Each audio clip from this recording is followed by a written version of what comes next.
Le film commence en 1943 dans un village rural de Biélorussie, où un vieil homme crie avec colère. Il essaie d'avertir les enfants locaux de rester à l'intérieur plutôt que de se promener dans les champs ouverts.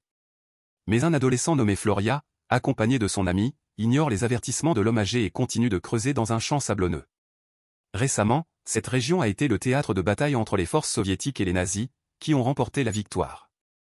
Ces jeunes garçons prévoient maintenant de rejoindre la milice locale appelée les partisans soviétiques, et il n'y a qu'une seule façon d'y parvenir, trouver une arme pour soi-même. Cependant, si les Allemands occupants découvrent ce qu'ils font, cela pourrait avoir de graves conséquences. C'est pourquoi les deux garçons se cachent chaque fois qu'ils entendent un bruit. Ils continuent de creuser longtemps et, par un coup de chance, Floria découvre un fusil SVT 40 dans une tranchée sablonneuse. Cela les remplit de joie, et ils commencent à célébrer. Mais soudain, un avion de reconnaissance allemand survole leur position et remarque leur activité.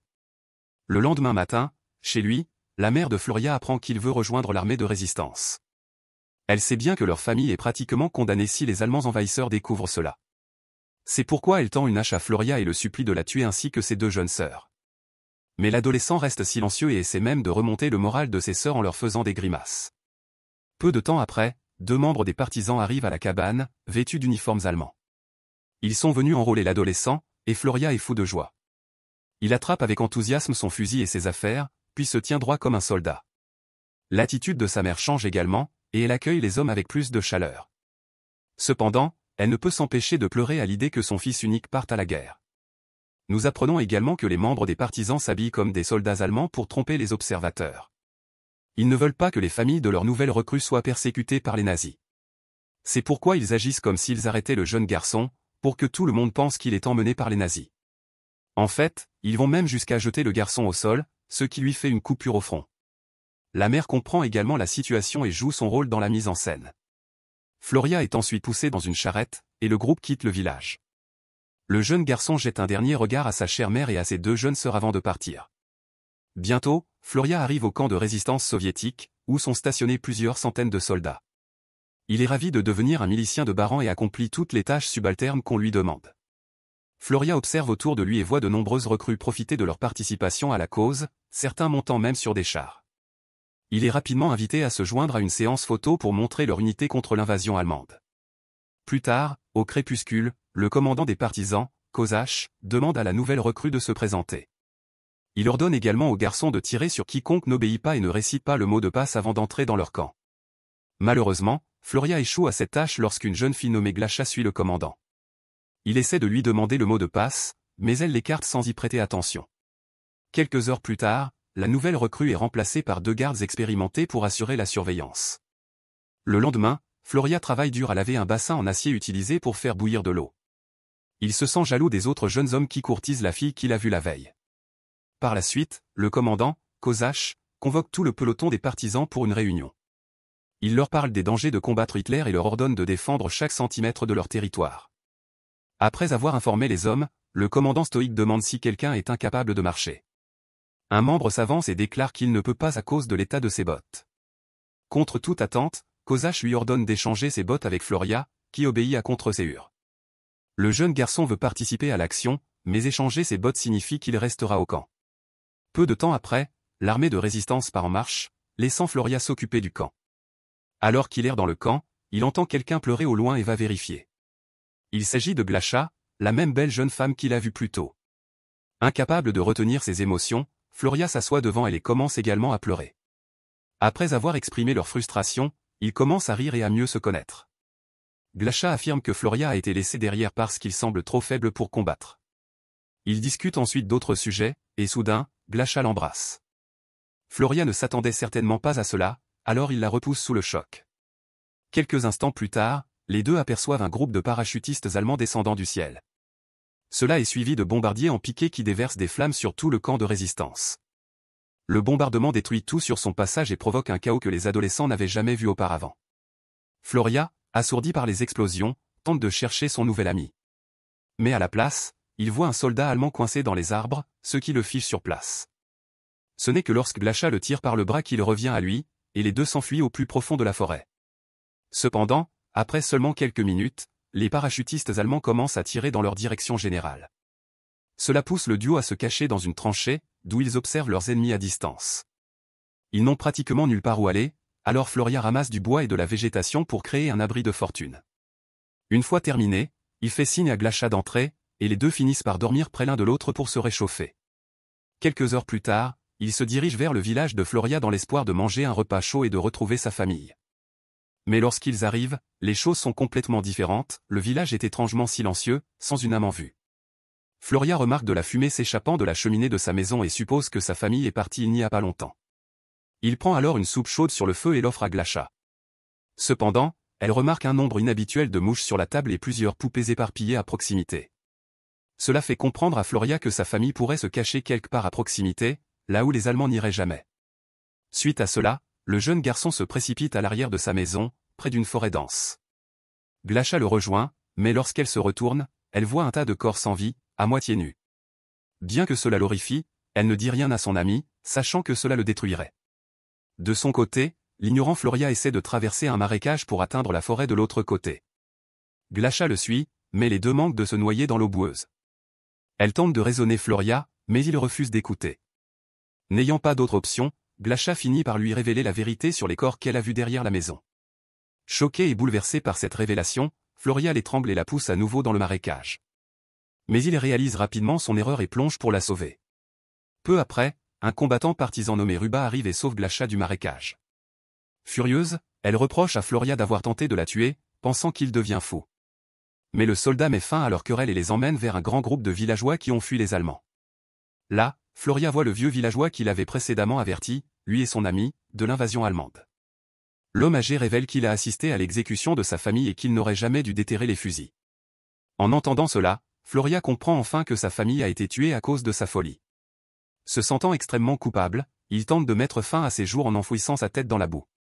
Mais Glacha et les villageois le sauvent et le nourrissent plus tard, alors qu'il accepte la réalité. Ruba rase ensuite des mèches de cheveux de Floria, qui sont enterrées dans le sol comme symbole de sa survie. Pendant ce temps, les autres réfugiés fabriquent une figure d'épouvantail représentant Hitler et crachent dessus. Ruba conduit ensuite un groupe d'hommes valides du camp, y compris Floria, pour chercher des provisions. Il trouve bientôt de la nourriture dans un entrepôt voisin, mais remarque qu'il est gardé par des troupes allemandes. L'ennemi ouvre le feu, forçant les soviétiques à fuir dans la forêt dense et à s'y cacher pour la nuit. Le lendemain, il place l'épouvantail représentant Hitler au milieu d'un carrefour pour se moquer des Allemands envahisseurs.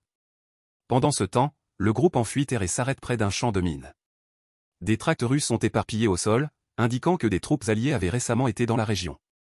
Quelques heures plus tard, le soleil commence à se coucher, alors le groupe décide de courir sur une route de terre jonchée de mines. Cependant, deux des hommes marchent imprudemment sur une mine, ce qui entraîne leur mort. Cela force Ruba et Floria à continuer seuls, et ils arrivent bientôt discrètement dans un village occupé. Plus tard dans la nuit, le duo vole une vache à un fermier et s'échappe sous le couvert de l'obscurité. Ils sont tellement excités par leur vol qu'ils commencent immédiatement à traire la vache.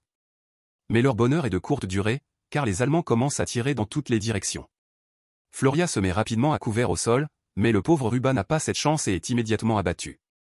Le garçon désespéré rampe pour récupérer la vache, mais celle-ci est également détruite par les tirs ennemis.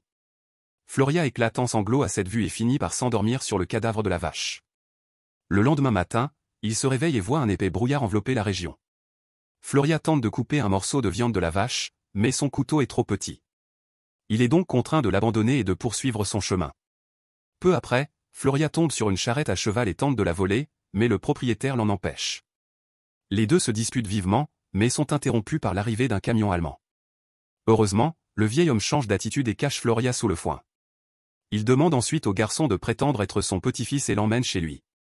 En arrivant, il présente Floria au reste de sa fausse famille. Mais les présentations sont interrompues lorsqu'un groupe de soldats allemands entre et s'installe à table. Certains membres de la famille, nerveux, leur servent à manger, tandis que les autres restent silencieux, paralysés par la peur. Les soldats ordonnent ensuite à tout le monde de sortir, prétendant qu'il s'agit d'une inspection de routine pour vérifier la conformité. Floria sait qu'ils mentent et tente de prévenir les autres qu'ils vont être tués, mais personne ne l'écoute. Alors que les hommes sont forcés de marcher en groupe, les femmes et les enfants se précipitent pour montrer leurs papiers, croyant qu'ils pourront fuir en Allemagne. En symbole de la prise réussie du village, un fermier blessé est contraint de tenir une pancarte proclamant Hitler comme le libérateur du village. Plus tard, tout le monde, y compris Floria, est enfermé dans une église en bois, et la panique se répand alors qu'ils tentent de s'échapper. Un officiel annonce ensuite que ceux qui veulent partir peuvent sortir par la fenêtre, mais doivent laisser leurs enfants derrière eux. La plupart refusent évidemment et proclament qu'ils préfèrent mourir que de laisser leurs enfants seuls. Floria, qui est seul, parvient à s'échapper par la fenêtre, mais il est rapidement attrapé par un officier. Il est ensuite jeté au sol et forcé de regarder l'horreur qui va se dérouler. Peu après, une jeune femme tente de s'échapper avec son bébé, mais les soldats jettent le bébé à l'intérieur de l'église et traînent la femme par les cheveux. Elle hurle désespérément pour son enfant, mais les nazis se moquent d'elle. Ils tournent ensuite leur attention vers un juif, qu'ils torturent brutalement avant de le tuer. Comme si cela ne suffisait pas, ils lancent des grenades et des cocktails Molotov dans l'église, la mettant en feu. Les gens à l'intérieur hurlent tandis qu'ils brûlent, et Floria regarde tout cela avec horreur. Mais les nazis ne s'arrêtent pas là, utilisant des lance-flammes et des mitrailleuses pour s'assurer qu'aucune âme ne survive. Après ce massacre, un officier allemand pointe une arme sur la tête de Floria mais ne le tue pas. Il pose plutôt pour une photo, faisant de lui un accessoire dans leur sinistre plaisanterie. Les nazis forcent ensuite la femme mentionnée plus tôt à monter dans leur camion et l'agressent brutalement. Comme dernier acte de cruauté, ils transportent une vieille femme malade sur son lit et la laissent mourir à l'extérieur. Un peu plus tard, Floria sort du village brûlé en direction des Allemands. Ils découvrent bientôt qu'ils ont été pris en embuscade par le groupe de partisans soviétiques. Le garçon prend des bandages dans le sac d'un officiel allemand et retrouve finalement sa veste et son fusil dans un champ de foin. Plus tard, il retourne au village et découvre que ses camarades partisans, dirigés par Kosach, ont capturé 11 Allemands. Parmi eux se trouve le cruel commandant qui a massacré le village et ses collaborateurs. Certains des hommes arrêtés supplient pour leur vie et rejettent la faute, mais un jeune nazi fanatique reste impénitent. Il promet avec des filles qu'ils poursuivront leur mission génocidaire, peu importe le prix. Après un moment, Kosach ordonne à un collaborateur de verser un bidon d'essence sur les Allemands. L'homme obéit immédiatement et commence à asperger ses propres camarades. Mais avant même qu'ils ne puissent brûler, ils sont abattus par les partisans. La foule acclame enfin la victoire, mais le pauvre Floria reste traumatisé par ce qu'il vient de voir. Alors que tout le monde s'en va, il remarque un portrait encadré d'Adolf Hitler gisant dans une flaque d'eau. Pris d'une rage immense, il tire dessus à plusieurs reprises. Floria imagine ensuite la vie d'Hitler défiler devant ses yeux à l'envers, montrant Hitler comme un artiste raté, un soldat, une figure politique montante, et enfin un bébé. Après cela, Floria cesse de tirer et éclate en sanglots, se demandant si tout ce qu'il a fait n'a servi à rien. Il se dépêche ensuite de rejoindre ses camarades, et ils marchent ensemble à travers les bois de bouleaux tandis que la neige recouvre le sol. L'histoire se termine par une réflexion sombre sur les atrocités commises pendant la Deuxième Guerre mondiale.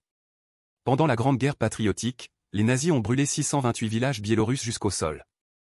Le 22 mars 1943, dans ce qui est maintenant connu sous le nom de massacre de Katyn, des villages entiers ont été détruits et des civils innocents ont été assassinés de sang-froid.